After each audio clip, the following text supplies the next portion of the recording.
Hello everybody, I am Thanasi, this is MoneyShift, and we are back with another episode of the Polestar Files. Now, I've had this car for nearly 3,500 miles, and there is a lot to like, but there's also a couple things to dislike. So without further ado, I'm going to give you guys the keys.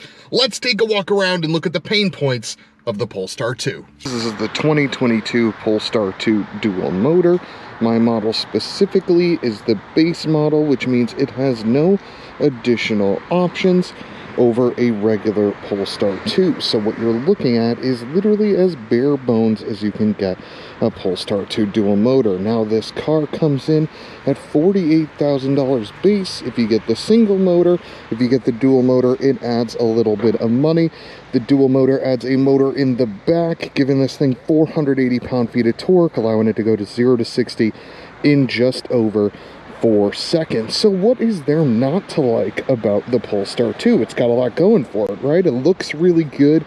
It has all the power. It has decent range. They give you free charging for 2 years. So what the hell am I complaining about? Well, go inside, and that is where you will see the problems. Open up the door and we find out the first issue that I have with the Polestar 2. And no, it's not the fact that there's only, a couple way adjustable. It's that this is missing.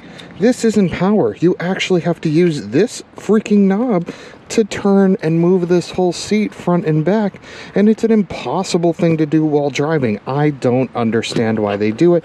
You literally have it right here, okay? This is a $50,000 car. It makes no sense. We have memory seats, but we don't have a power lumbar. It doesn't make any sense.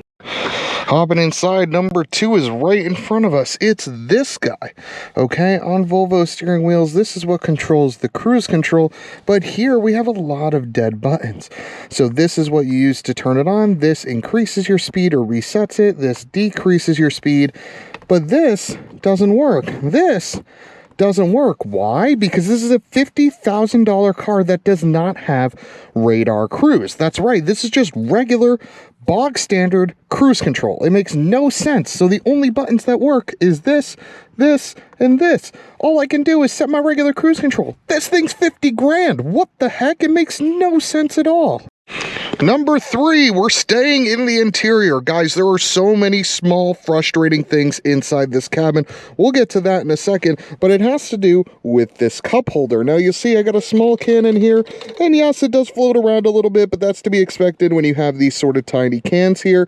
So the first problem I have with this cup holder is just the location of where this is. So you see we have a small, tiny can in here, and you see where the shifter is, you see where the armrest is. So if you want to rest your hand, you're literally resting your hand on top of whatever is in the cup holder. This is the natural hand rest position for this glove box, like for this whole position. This is where you naturally rest your hand, but you're resting your hand on whatever you have on your drink holder because of where it's located.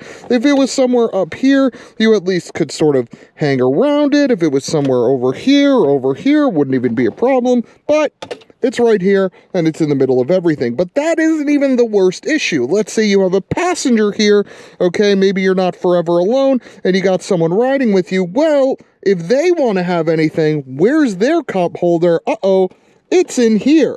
So if you have anything in this glove box, this cup holder is not usable. But even if you don't, and let's say you're like me, there's nothing in here right now, put something here. Ooh. Like, now you have no armrest at all. It makes no sense. This is a really bad layout, which doesn't make sense from the company that pretty much has laid everything out correctly. Now, number 4, guys, we're still staying inside the car, and we're going to go right here.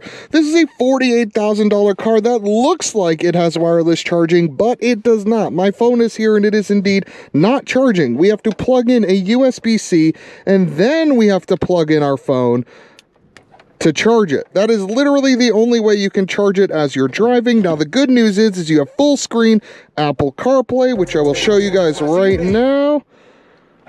And it looks awesome, right? You have full screen Apple CarPlay, which can't be said for a lot of Volvos. You can do whatever you want, have Waze on here, Google Maps on here. That's great. That's really cool. We love that.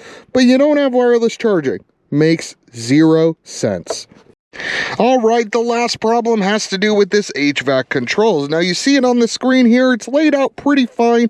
This auto works like trash. If I gotta be brutally honest with you, you're mainly controlling it via here, and you can change your temperature here pretty easily. You can even use voice command to do so, but that isn't even the problem. It's how you access this that is the issue. Do you see this on the bottom? These usually are your HVAC controls, but they're not available in every menu.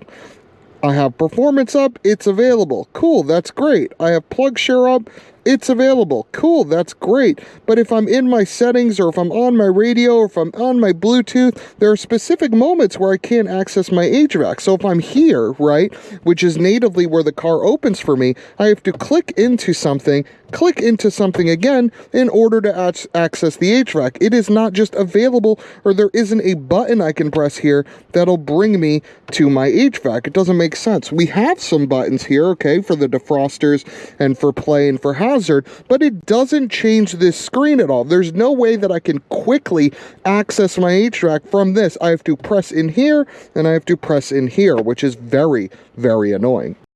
Overall, the Polestar 2 is a hell of a car. It looks great, it has good enough range, they give you free charging for 2 years, you have Android-based navigation system, and man, like I'm going to say this again, it's a liftback, and would you just look at it.